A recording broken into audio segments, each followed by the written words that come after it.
Hello guys, sa mga gustong mag-download ng TikTok na walang watermark at hindi nyo pa alam kung paano, sundin lang natin ang simple tutorial.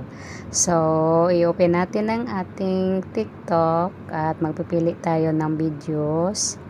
Ayan, yun ang napipili ko. Tapos yung dot na yan, may tatlong dot, i-click natin and then save a link. Save natin sa link, tapos pupunta tayo sa Google at mag-type tayo ng TikTok downloader. So, yan, si TikTok downloader. Tapos dito tayo sa sssstick.lo.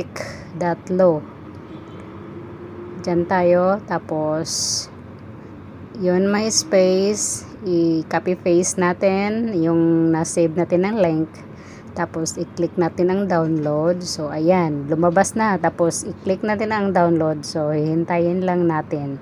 So nag-downloading na siya.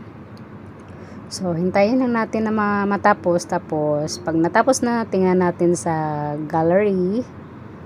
So ayan, kung nandun ba talaga yung video na gina-upload natin, gina-download. So ayan, so ano na siya, tingnan natin. So pwede na natin mag-download ng ganon. So yun lang guys, our simple tutorial. So sana may makuha kayong mga konting kaalaman, and thank you everyone.